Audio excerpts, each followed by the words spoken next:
자, 이렇게 기업들 상황이 어려운데 은행이라고 해서 실적이 좋을 리가 없겠지요. 공장이 돌아가고 물건이 잘 팔려야 기업들도 은행에서 돈 빌려서 사업을 할 텐데 코로나 사태로 상황이 참 어렵습니다.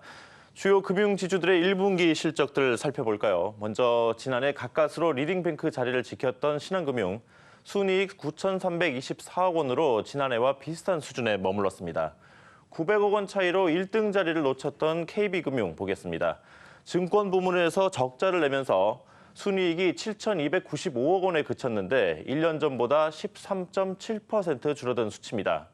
다음 주 실적 발표를 앞둔 우리금융도 순이익이 10%가량 줄 것으로 전망됩니다.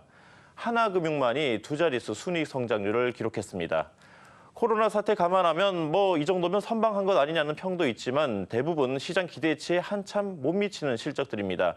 더 심각한 건 지방은행들입니다. 먼저 코로나 사태에 직격탄을 맞은 대구 경북을 거점으로 하는 DGB금융, 순이익이 18%가량 떨어질 것으로 보이고요.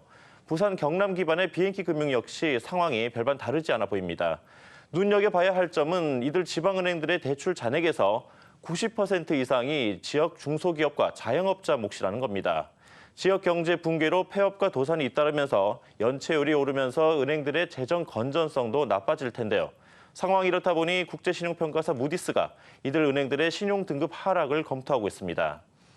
실물 경기가 망가지니까 이렇게 금융 역시 앞날이 막막해진 겁니다. 지난해와 같은 실적 잔치는 더 이상 기대하기가 어려워진 분위기인데요. 초저금리로 이자 수익은 줄고 있고 주가 환율 요동치면서 위험에 대한 노출도 더 커진 만큼 금융지주들은 결국 수익 만회를 위해 보험과 카드 같은 비은행 사업으로 눈을 돌릴 가능성이 커졌습니다. 어떤 시나리오가 펼쳐질지 장슬기 기자가 취재했습니다.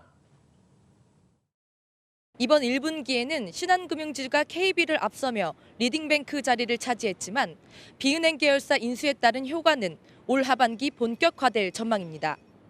올 1분기 신한금융이 KB와의 격차를 벌린데도 올 초 자회사로 편입한 오렌지라이프의 영향이 컸습니다.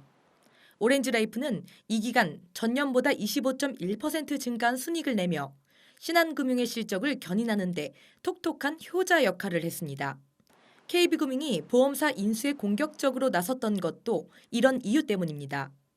KB금융은 이달 초 프루덴셜 생명 인수에 성공해 올 하반기 자회사 편입을 앞두고 있습니다. 코로나19 등 영향으로 은행들의 이익 창출 여력이 떨어지고 DLF 사태로 증권사의 실적도 기대할 수 없는 상황이라 보험사 인수를 통한 실적 견인이 사실상 지주사들의 키로 작용할 것이란 분석입니다. 지난해 기준 오렌지라이프의 순이익은 2,715억 원, 프루덴셜 생명은 1,407억 원을 각각 기록했습니다. 작년 은행 실적에선 KB국민은행이 신한은행을 앞질렀지만 오렌지라이프의 순이익이 반영되면서 신한금융이 리딩뱅크 자리를 지킨 바 있습니다. 그만큼 올 하반기 프루덴셜 생명의 순이익이 반영되면 KB 역시 1,000억 원 이상 순이익이 늘어날 것으로 예상됩니다. 아울러 손해보험사 역시 코로나로 인한 자동차 보험 손해율 개선 등으로 실적 개선이 기대되고 있는 상황입니다. 지주가 보험사를 인수함으로써 수익 다변화와 수익 구조의 균형을 이룬다는 측면에서는 굉장히 긍정적이라 볼 수 있습니다.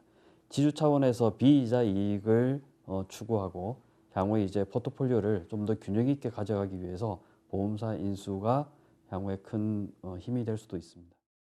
카드사의 경우 가맹점 수수료율 인하로 수수료 수익은 감소세지만 마케팅 비용 절감과 꾸준한 온라인 결제 수요 증가로 선방하고 있습니다. 이 때문에 지주사들의 리딩뱅크 선점을 위한 경쟁에서 비은행 계열사 인수가 주요 변수로 떠오를 전망입니다. 한국경제TV 장슬기입니다.